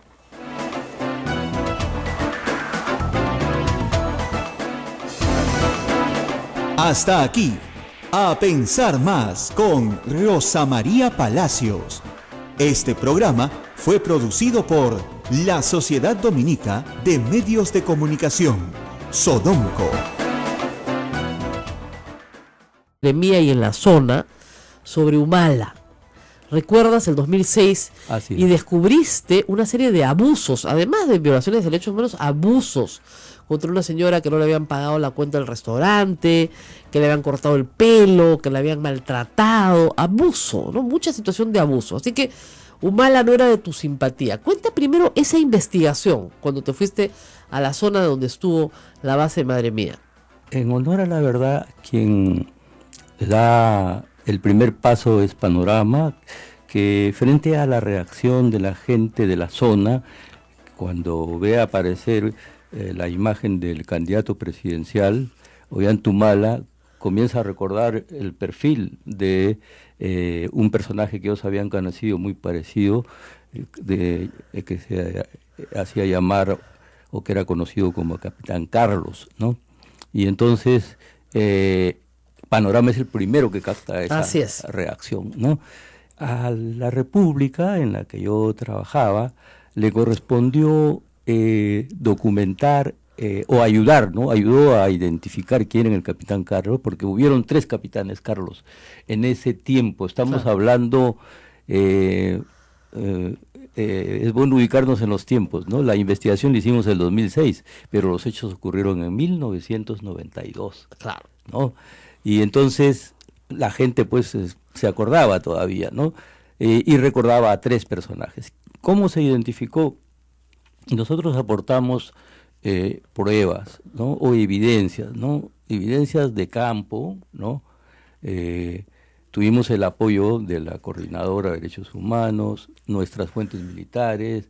Yo trabajaba con una colega muy eficiente, Elizabeth Prado, ¿no? Y bueno, con esas armas nos lanzamos a tratar de averiguar. Encontramos 2 testimonios, ¿no? El que tú has mencionado, de la señora Sonia Luis su apellido en este caso, ¿no? Sonia Luis Cristóbal, ¿no? Entonces, porque escuchamos, preguntando a la gente en las zonas, nos hablaron de una persona que había tenido también un incidente, un choque con el capitán Carlos, y que era una señora que ya no vivía en la zona, ¿no? Entonces averiguamos y la encontramos en Jauja, ¿no? Ahí fue donde recogimos el testimonio realmente dramático, ¿no?, de esta señora, que nunca fue, me parece, judicializado la denuncia de ella, ¿no? Porque apareció, nosotros así la dimos a conocer, como una reacción violenta del capitán Carlos y de la base, pues, ¿no?, la parte administrativa, frente a deudas que tenían con esta señora, que de Jauja había emigrado al Guayá en busca de porvenir, se había instalado frente a la base, había puesto 2 puestitos, una fuente de soda y una botica, ¿no?, y daba crédito a los soldados desde 1989, que es el año en que se instala esa base, ¿no? Y de ahí se generó, siempre cumplieron, ¿no?, pero el 92, según ella, ¿no?, tuvo problemas con el capitán Carlos porque no pagaba, ¿no? Y entonces resulta que ella envió un día a cobrar al esposo y ya el esposo no regresó. Entonces, preocupada, ella pregunta a los soldaditos, porque estaba al frente las tienditas estas, ¿no? Y le dijeron, no, a tu esposo lo han detenido. Entonces ella se fue, era una mujer muy joven, con unos 20 años de diferencia respecto a su esposo, pero con mucho carácter, ¿no? Y bueno, tal ha sido su reacción, que le entregaron al esposo, ¿no? Y ella vino pues cantándole su historia hasta la pista, ¿no?, que era la que dividía la base con sus puestitos. Y lo que ocurrió en la noche fue la reacción de la base del capitán Carlos frente a ese hecho. Se apareció en su establecimiento y le llevaron las libretas de apuntes, le llevaron cosas, lo tuvieron a su esposo con el revólver encima, ¿no? Y a ella la raparon y parece que hubieron más abusos, ¿no? Esas dudas se sembraron sobre nosotros después, ¿no? Pero eso ya ella nunca más quiso hablar, ¿no? No la tuvimos, sino la coordinadora que conoció estos hechos la trajo a Lima unos 15 días para recuperarla psicológicamente. Esa fue la historia de la señora. Y ahora, ella identifica plenamente a Ollantumala como la persona que cometió. No, con toda seguridad. Sin ninguna duda. Su testimonio era muy, muy, muy claro, ¿no? Ahora, después de estudiar todos estos hechos en 2006 y publicarlos, obviamente tú no tenías pues la mejor imagen de Ollantumala, ¿no? Y el 2011 te vienen a buscar una de tus fuentes policiales, y te hace escuchar unos audios en plena campaña. Bueno, en vísperas de las elecciones del 2011, no estamos hablando ya 5 años después. 5 años después, no, nuevamente cobró actualidad la figura de Humala, ¿no? Yo me metí, dicho sea de paso, en este caso porque sentí en el año 2006 una obligación. Humala era un candidato con mucha opción y era un candidato militar desconocido. Casi toda su vida había sido una vida militar, no una vida política, ¿no? Claro.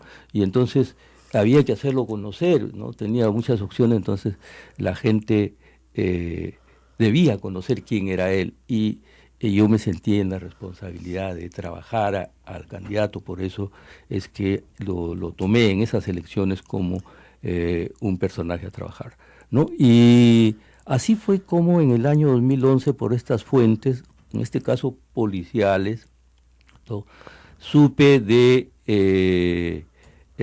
un reglaje y un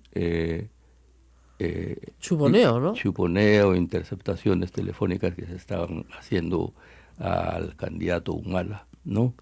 Entonces, yo pensé, ¿no?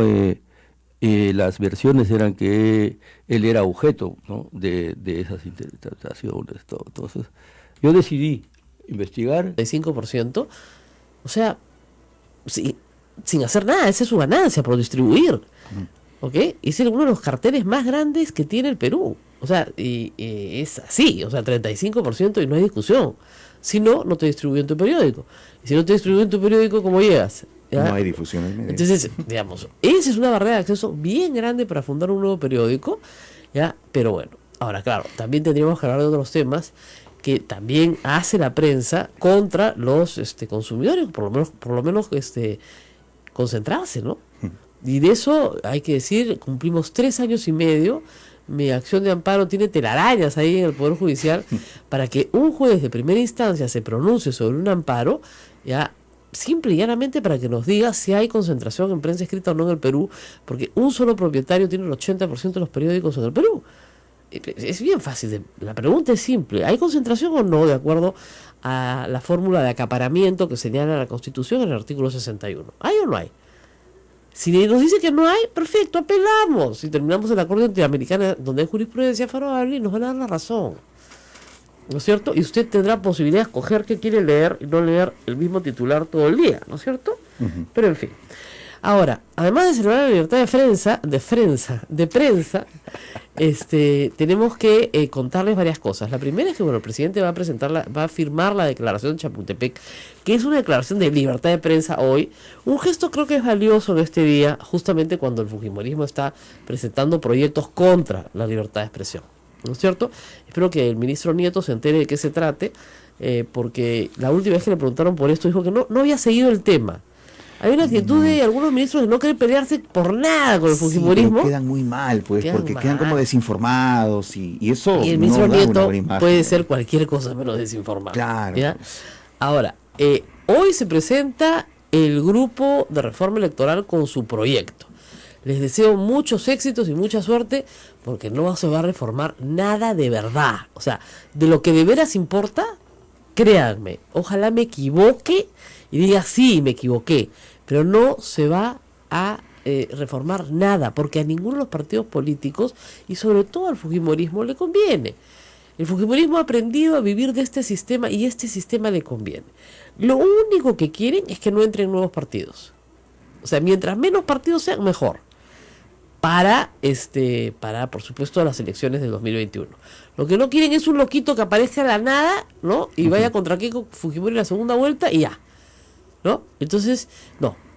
Es complicado, pero ese es probablemente lo que veamos en esencia, ¿no?, de la reforma electoral. Y además tenemos extrañas noticias, ¿no?, como diría yo. Bueno, resulta que hay un exportador, entre comillas, que es un capo de la mafia de la minería ilegal, que exportó 47 millones de oro ilegal a Estados Unidos. Tú dices, oye, pero esto pasó hace años. No, entre el 2014 y el 2016. Está preso en los Estados Unidos. Se llama Juan Pablo Granda. Está preso en Miami. Está preso en Miami por dirigir una organización criminal de tráfico de oro, ¿ya? Y este señor operó en el Perú entre el 2013 y el 2016 y nadie se dio cuenta. Cuéntamela, por favor, todo y exagera. Y simultáneamente el fujimorismo, de nuevo, quiere poner un proyecto para descriminalizar la minería ilegal. O sea, para que no sea un crimen organizado. Así es. Al capo lo meten preso en Miami y nosotros estamos a punto de sacar una norma para que la minería ilegal no sea crimen organizado. Proyecto presentado por Alejandra Aramayo, por demás polémica en estos días, que incluso parece que está poniendo en aprietos a su propia bancada, porque han salido a decir, bueno, ese proyecto es de ella, no ha sido conversado con todos, ¿no? Se ha filtrado una voz de la señora Luisa María Cuculiza. Estaba en mal humor, después se ha retractado, dicho que ella no ha querido decir eso, ¿no? Pero es emblemática. Luisa María Cuculiza es emblemática, le ha dicho babosa, le ha dicho así, le ha salido, pero de su guanuco natal, ¿no? Está babosa. Pero la política es a veces extraña, ¿no? Entonces, oye, qué unidad, qué barbaridad, qué unidad ni qué 8 cuartos, esto es una cosa muy extraña. En fin. Mientras tanto, el APRA ayer ha presentado una de las cosas de verdad más graciosas que yo he leído. Amenazado, porque todavía no lo ha presentado, ¿no? Jorge del Castillo ha dicho que van a presentar un pedido para inhabilitar a Ollanta para la función pública, es decir, que Ollanta no pueda postular a la presidencia de la República en el año 2021. Yo me pregunto, ¿le tienen miedo a Ollanta en el 2021? Nadie inhabilitó a Alan García para que postule el 2016 y la respuesta se la dio el electorado. Casi no pasa a la valla. Pasó a la valla por una contemplación del Jurado Nacional de Elecciones, por ponerlo de alguna manera, por un pequeño favor, por una interpretación auténtica. Pero casi no pasa a la valla.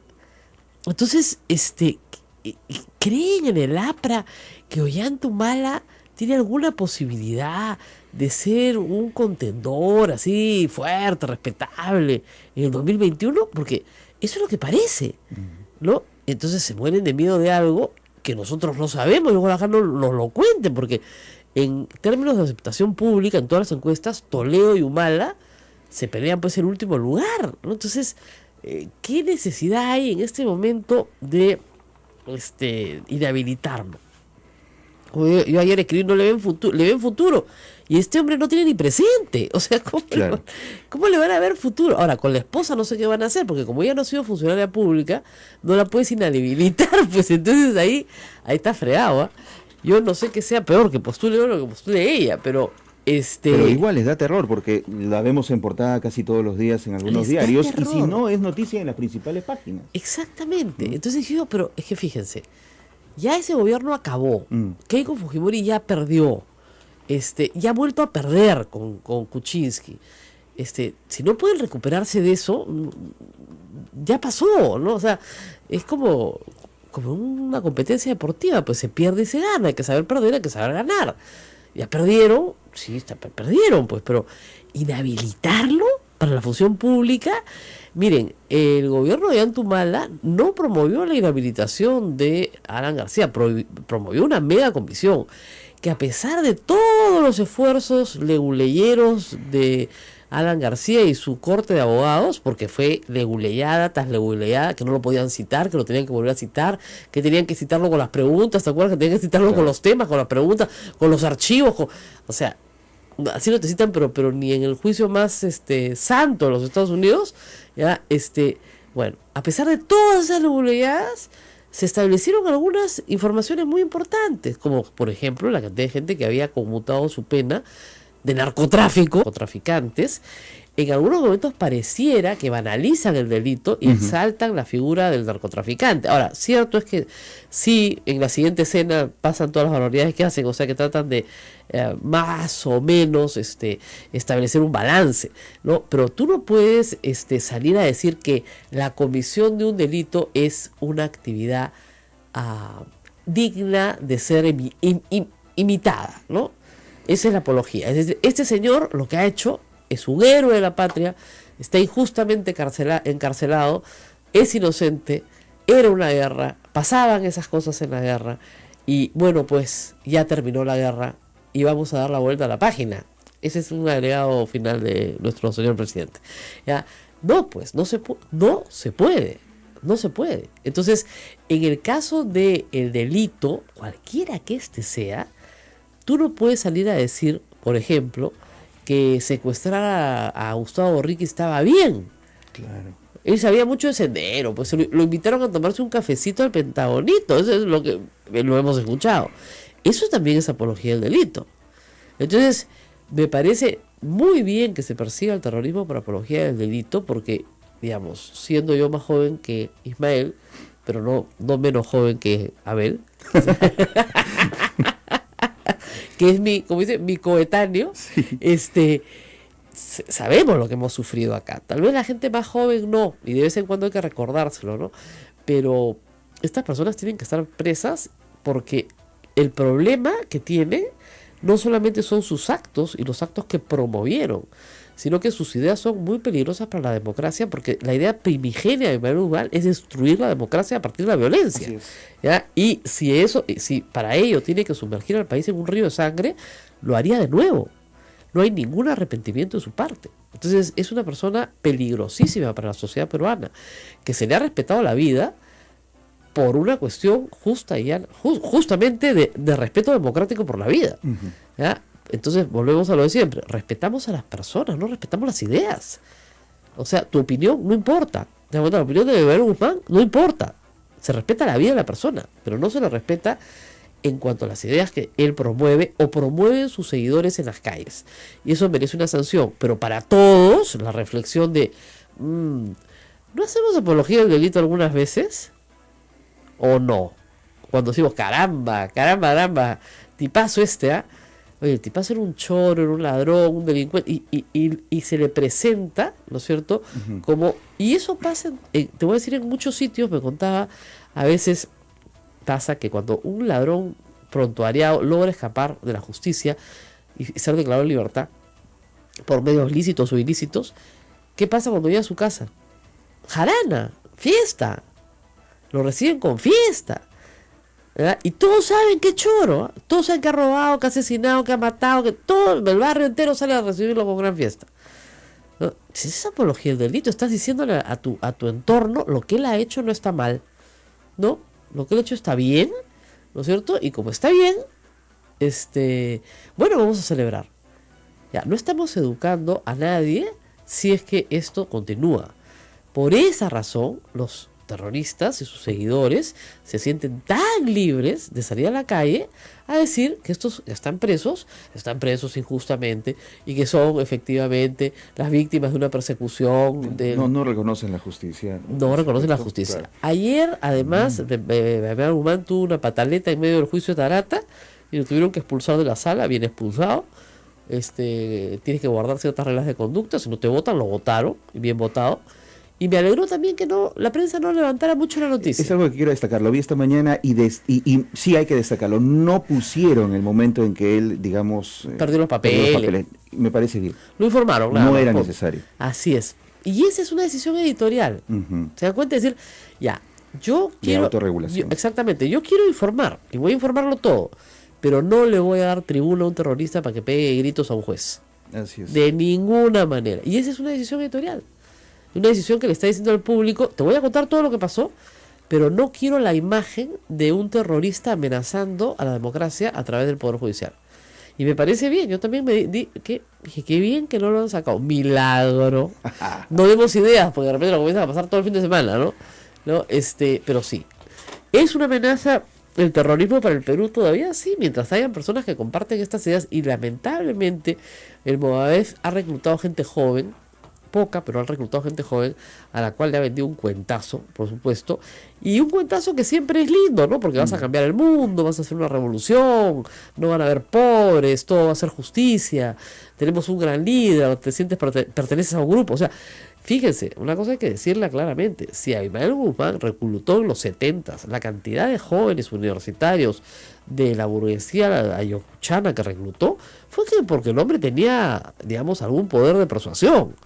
O sea, no cualquiera se para y convence a un grupo de jóvenes de dejar a sus familias, de irse a morir empuñando un fusil en el campo, ¿no? Y luego atacar la ciudad y armar batallones, etcétera. Entonces, sí tenía capacidad de persuasión y todavía la tiene, no la ha perdido. Tan es así que ustedes verán que la gente que sale a marchar por él persiste en que es inocente, persiste en que esto fue una guerra. Porque se lo creen. Claro, la tesis de Moaes es: acá hubo una guerra, nosotros la perdimos, ¿sí? Bueno, entonces tenemos que firmar la paz, ¿ok? Y al firmar la paz, ¿no es cierto?, los rendidos, ¿no es cierto?, son entregados, y del otro lado también, claro, que del otro lado no hay ningún rendido, ¿no? Pero en fin.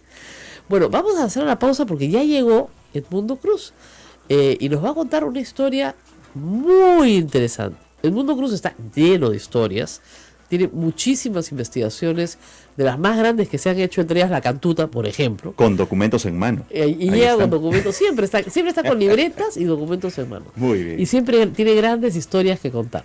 Pero vamos a hacer una pausa y regresamos con él. Volvemos, esto es A Pensar Más con Rosa María Palacios, no se vayan.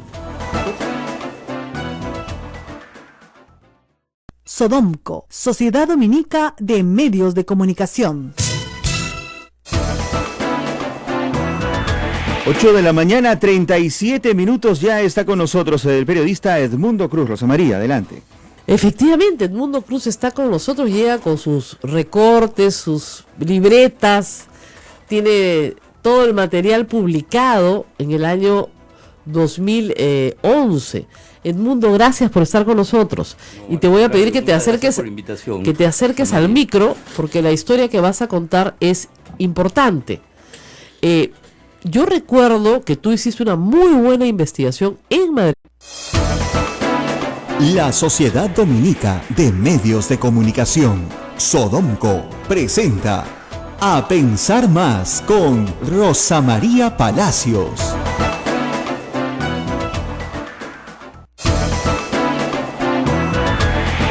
8 de la mañana, 2 minutos. Hola, muy buenos días, bienvenidos. Aquí comienza A Pensar Más con Rosa María Palacios en su edición de hoy, miércoles 3 de mayo.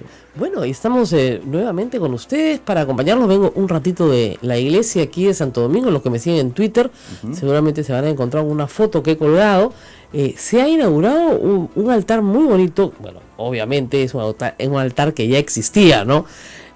Tradicional, pero se ha refaccionado íntegramente, se ha recuperado, se ha sacado un baño dorado que tenía encima, han salido todos los detalles y está la verdad muy bonito. Así que a la gente que viene regularmente a Santo Domingo y a la gente que no viene regularmente a Santo Domingo, pues invitarlos a que vengan, porque este nuevo altar tiene todos los santos peruanos. Así es. Se llama el altar de los santos peruanos. Dije, mi padre Javier me dice, es el altar de los santos peruanos.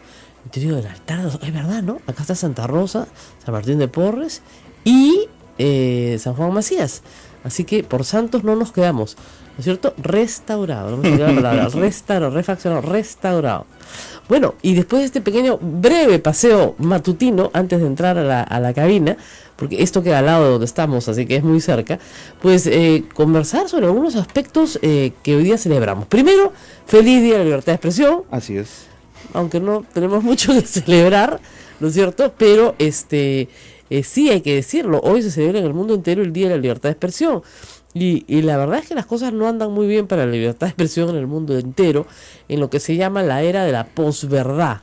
Que es una forma bien, en realidad, sutil de decir la era de la mentira, ¿no? Esto de la posverdad es la era de la mentira. La verdad es la verdad, no admite más que la verdad, ¿no ni es cierto? Puntos medios, ni términos fríos, ni tibios, ¿no? Así es, yo con mis alumnos siempre juego un juego, porque la mayoría de las personas creemos que la verdad no existe. Eso es una cosa muy curiosa, ¿no? O sea, intelectualmente se llega a relativizar tanto la verdad que dicen, no, la verdad no existe. No, perdón. ¿Qué horas son? 8:05. ¿Eso es verdad o no es verdad? En este reloj es verdad. Ahorita es de mañana, ¿no es cierto? ¿Sí o no? ¿O es de noche? Es de mañana. No, es de mañana, no es de noche. Según este reloj, son las 8. Es, ¿no es cierto? Y es de mañana, no es de noche. Y estamos 3 de mayo, no estamos 4 de mayo, no estamos 1 de mayo, no, estamos 3 de mayo. Y resulta que es miércoles. Claro, se da un consenso arbitral decirle este día miércoles en español, pero eso no es. Entonces, la mayoría de las cosas que informamos parten de hechos, no parten de interpretaciones de los hechos, sino parten de hechos. Ahora, es verdad, esa también es una verdad, que en la interpretación de los hechos, los humanos no somos perfectos y que tenemos muchos problemas para interpretar los hechos correctamente. Primero, porque no tenemos todos los puntos de vista. Segundo, porque nuestro conocimiento es limitado de las cosas. La verdad absoluta, la única verdad, si quieren, es Dios. Nosotros, los hombres, tenemos la aspiración de llegar a la verdad, y el periodismo es eso, es la búsqueda constante de la verdad. Y si eso necesita rectificación constante, bueno, rectificación constante. La veracidad, que es algo distinto a la verdad, es decir todo lo que sabemos con honestidad en el momento en que lo sabemos. Por lo tanto, podemos ser veraces y cumplir con nuestro deber periodístico y no necesariamente llegar a toda la verdad, porque no es posible obtenerla. Entonces hay una confusión ahí permanente, ¿no? Los alumnos siempre dicen, no es posible llegar a la verdad. Bueno, si partimos de ahí, entonces claro, con eso justificas todo, justificas mentir abiertamente. Como no es posible llegar a la verdad, entonces mintamos nomás, pues. Claro. ¿No? Disfracemos, manipulemos. Y periodista que manifiesta... Una realidad negada, ¿no? Exactamente. Sí. O sea, que niega una realidad, Sí. que la disfraza, que la oculta, etcétera, está mintiendo. Y por lo tanto no es creíble. ¿Y qué pasa con las personas que mienten todo el tiempo? no les creemos nada, pues es lo que nos pasa con los políticos, ¿no? Lamentablemente, mienten mucho, pues. Entonces, como mienten reiteradamente, creerles es muy difícil, ¿no? Incluso te dicen qué hora es y no le crees. Te dicen que es de mañana, debe ser de noche, sospecha. Pero hoy se celebra la posibilidad de decir la verdad, no decir la mentira. Y hay un artículo muy interesante de Augusto Álvarez que hace referencia a una investigación internacional de la situación en muchos países donde, en el ánimo de defender la verdad, el Estado se está convirtiendo en el árbitro de la verdad. Y todos sabemos dónde termina eso. Eso termina en una dictadura. Es decir, hay tanta mentira en Internet que tenemos que regular Internet. Hay tanta mentira en el periódico, en prensa escrita, en televisión, que tenemos que regular. Entonces, eso termina siendo un problema porque el árbitro de la verdad no es el Estado. Por el contrario, el Estado tiene un interés, y bastante claro, en que usted no se entere de la verdad. Sobre todo si esa verdad perjudica al Estado. Entonces, ¿hay en el Perú problemas? Sí, claro que sí. El fujimorismo ha presentado un paquete de normas, no han sido aprobadas aún, que tienen que ver con esta, como dice Augusto Álvarez, obsesión que tiene que ver con Fujimori con los medios de comunicación. La misma obsesión que tenía Vladimiro Montesinos, es decir, si no controlo los medios de comunicación, no controlo el voto popular, ¿no? Entonces tengo que controlar los medios de comunicación. Y eso no es cierto. Eso no es cierto porque el mejor ejemplo, o el antiejemplo de eso es su padre. Su padre en 1990 no controlaba un solo medio de comunicación. No había nadie en el, digamos, establishment de prensa que creía que su padre podía ser, ¿no es cierto?, una persona potable como presidente de la República, ¿ya? Fue duramente criticado, atacado, y ganó. Y puedo seguir poniendo ejemplos históricos y más recientes. No sé, a ver, Susana Villarán, Ollantumala, el mismo Pedro Pablo Kuczynski. O sea, muchos han tenido que luchar contra sectores muy grandes de la prensa que estaban embarcados justamente en el proyecto fujimorista. Si algo le sobraba a Keiko Fujimori es apoyo de la prensa. Por eso no se entiende esta necesidad y esta desesperación de presentar proyectos de lo más disparatados. Uno, para que se entregue el 2% como un impuesto a la prensa escrita nada más, del tiraje, para un fondo para el canillita. Los canillitas se llevan el 25% de los periódicos viejos y el 35% de la venta, no digo las ganancias, de la venta de los periódicos antiguos y de los nuevos, no en manos del presidente Alan García. Información que fue muy relevante para la campaña, sí, efectivamente, porque era un candidato que evidentemente no hacía ningún mea culpa de lo que había hecho. Claro. O sea, como yo le puse la chapa, era el candidato favorito del narcotráfico, porque le había conmutado la pena a 3.002 narcos. O sea, de todo calibre, sí, claro, desde la pobre mujer que por ganarse unos soles de Burrier, ya, que tiene penas graves en el Perú, hasta el capo que ellos nunca han reconocido, que también indultó o conmutó, para ponerlo en términos estrictos, le rebajó la pena. Entonces él tomó el 30% de las sentencias del Poder Judicial y les varió la pena. Porque ese fue un grupo, el otro grupo era robo, asalto, etcétera, todos los demás delitos. O sea, el presidente Alan García, por sí ante sí, sustituyendo a la Corte Suprema, de 15.000 sentenciados, le conmutó la pena a 5.000, o indultó a 5.000, entre indultos y conmutaciones. Eso se descubrió trabajando durante la media comisión, pero sobre todo por un trabajo periodístico de Daniel Llovera, que en ese momento trabajaba conmigo, y cuando trabajábamos juntos en ATV, 5.000 indultos. Entonces, bueno, ¿lo inhabilitaron para el ejercicio de la función pública? No. Y caracho, o sea, nunca hubo una línea sobre ese tema en la campaña del 2016, como para decir, no, fíjense, ¿no? Él dio explicaciones, él decía que yo y Dios nos conectábamos y hablábamos todas las noches y lo que fuera, pero nunca hubo una explicación, y para eso sirvió la megacomisión. Si están viniendo a darle el vuelto ahora, un poco tarde, ¿no? Es igual, los audios de Madre Mía, bueno, ojalá pues que la Coordinadora Nacional de Derechos Humanos encuentre ahí materia para reabrir un caso, pues yo no veo por dónde. Si se hubieran usado el 2011, o si se hubieran usado en el momento en que el proceso estaba vigente, hubieran tenido algún mérito. Pero en este momento, ¿qué mérito puede tener? Ahora, evidentemente, nadie le cree, por supuesto, a Nadine Heredia cuando acusa aquí y allá, porque ella también ha mentido mucho, pues, y te pasa la misma de Toledo. Yo comentaba eso esta mañana, temprano, cuando has mentido mucho en tu carrera política, ya nadie te cree cada vez que abres la boca. Entonces, ese es el problema. Pero Edmundo Cruz va a estar con nosotros esta mañana, está viniendo. Edmundo Cruz es periodista de investigación del diario La República y fue el que publicó justamente los audios del chuponeo al candidato Ollanta en el año 2011. Y nos va a contar toda la historia completita, porque la historia ayer la ha recordado Miguel Ramírez y es bien interesante. Vamos a la pausa y volvemos. Esto es A Pensar Más con Rosa María Palacios en las emisoras de la Sociedad Dominica de Medios de Comunicación.